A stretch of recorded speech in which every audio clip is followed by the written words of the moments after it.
Well, Americans across the country are heading to the polls today. Joining us right now to break it all down is Libby Cantrill, who is the head of U.S. public policy at PIMCO. And Libby, thanks for coming in this morning. As somebody who is looking at this from a business perspective, from markets perspective, what's at stake in these elections today? Off year, but you have some important ones in Virginia, New Jersey, obviously mayor of New York City, and a lot of other states around the country. Yeah, no, that's right, Becky. I mean, I think that it is important in that this is the first time where we can test some of the trends that we saw in 2024 as it relates to President Trump's dominance, particularly with some making some inroads with minorities and with younger men. So it's sort of a test of is that durable? Is that just sort of bespoke or idiosyncratic to Trump, or is this more sort of a general trend for Republicans? I think we will see that, particularly in New Jersey.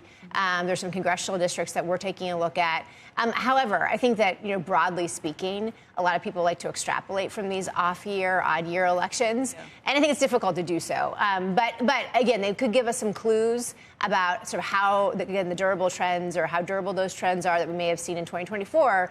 And then also potentially how effective the shutdown strategy is for Democrats.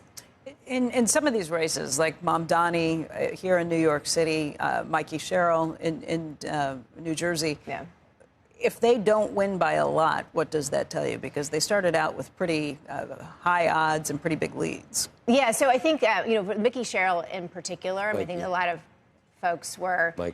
Mikey Sherrill, was, I think she was viewed as, a potential presidential candidate. And I think that, I think that her campaign has been maybe a little bit more lackluster than folks were expecting.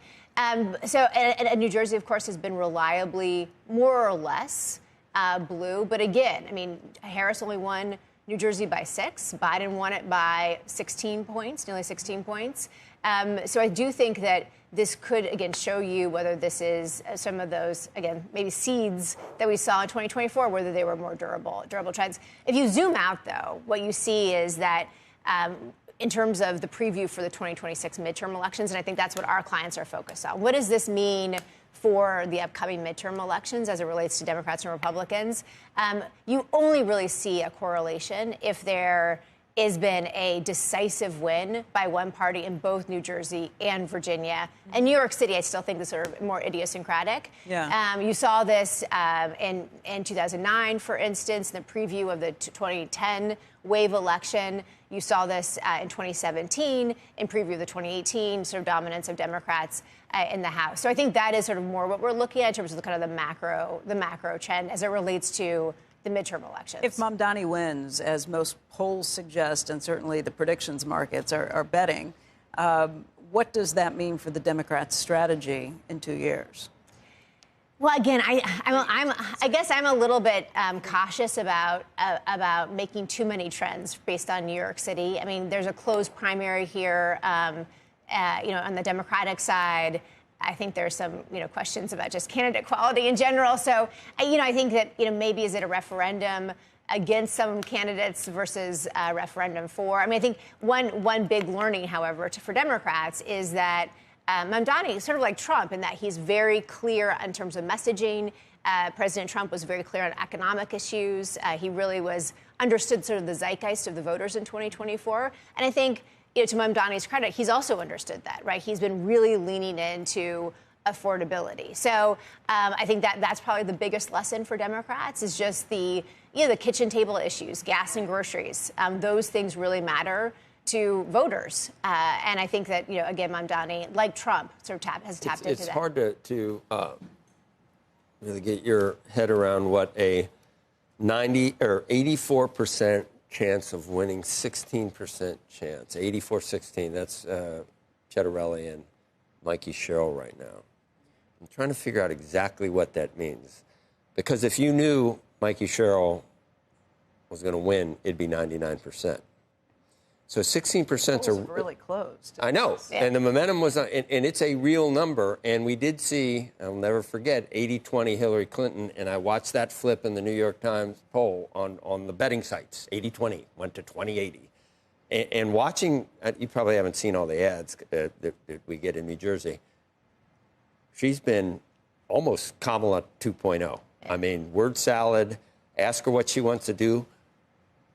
She had not anticipated someone would say, what do you want to do as governor? She had no answer for what would you do as governor. So we'll see how it finally... But does a 16... What is that? It's a little less than a 1 in 5 chance of a surprise upset. So it's possible. Yeah, and I guess the, the read through for the markets and for kind of the macro economy is like, what does this mean for 2026, right? So if you have Ciattarelli winning in New Jersey, does that mean that Republicans... Trump is the only reason Ciattarelli would not president in New Jersey, because... I mean, you know the state much better than I do. Well, it's if it was President Harris, I'm pretty sure Ciattarelli would be a shoo-in. Yeah. The other election that we're monitoring, of course, is Proposition 50, which is the referendum in California. Right. And that is obviously important because of the redistricting. Yeah. If that were to pass, it is good for Gavin Newsom's presidential aspirations, but also for Democrats in terms of their effort to negate some of the redistricting efforts by Republicans. And it sounds like it just leads to more of back and forth, where you end up shutting down the government because you can't reach across party lines on it. Yeah, I'm not sure it's very good for the functioning, the political functioning of Washington or for democracy in general.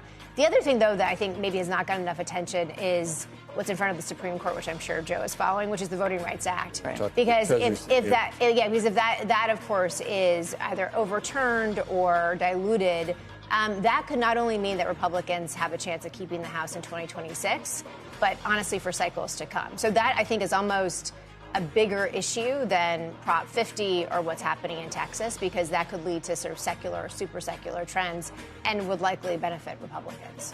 Libby, thank you. If Mamdani is 90%. Well, he was like 98% at one point. What is he now? Isn't he only 9 or 89? The early voting suggests that there's a lot of turnout that could benefit Cuomo, right? Yeah. So in New York, polling, as you know, has been actually historically incorrect. So it could happen. I guess that polling, I think, is just incredible. You know what? We're all going to sound a lot. We need Al Michaels tomorrow. We need Al Michaels. Do you believe in miracles?